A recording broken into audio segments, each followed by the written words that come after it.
এবার HCHO, তাহলে এই স্ট্রাকচারটা আমার ঠিক আছে না ভুল আছে কি করে বুঝবো আমি? সেটা প্রথমে দেখি নিন। অ্যালডিহাইড অর্থাৎ CHO গ্রুপটার যে গঠন সেটা দেখানো আছে। আগের ভিডিও দেখিয়েছি আমি, সম্ভবত 5 কিংবা 6 নম্বর ভিডিওতে হবে ওইটা। তো দেখো CHO এটা কিভাবে থাকে? এটা থাকে C ডবল বন্ড H, এইভাবে থাকে। এখানে কার্বনের 4টা হাত থাকে, 2টো হাত O দ্বারা যুক্ত হয়েছে আর একটা হাত H দ্বারা যুক্ত হয়েছে। তাহলে আরেকটা হাত কি খালি থাকবে? তাহলে একটা হাত খালি থাকলে একটা পরমাণুর সঙ্গে যুক্ত হতে পারবে, তার জন্য H এখানে H। এইটা লেখা যা এটা লেখা একই, এটা আর এটা একই জিনিস। তাহলে এখানে H2 কিংবা H3 কেন দিতে পারবো না সেটা আশা করছি বুঝতে পারছো।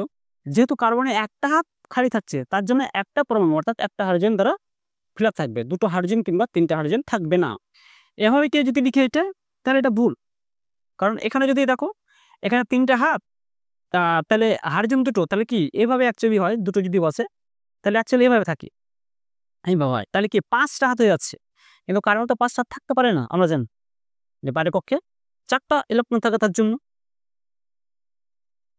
তাহলে এটার নাম কেমন হবে? তাহলে একটা কার্বনের জন্য কি হবে? Methane, methane. তাহলে ইংলিশ কি নামটা হবে? METHAN, methane. আর সাফিক্স হিসাবে কি থাকবে? এল, এল এল।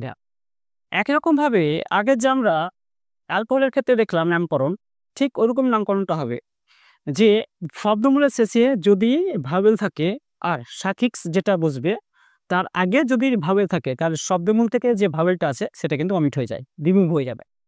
তাহলে এটা বাজে যাবে, তাহলে কি হয়ে যাবে? মিথানেল, NL না, মিথানেল, মিথানেল।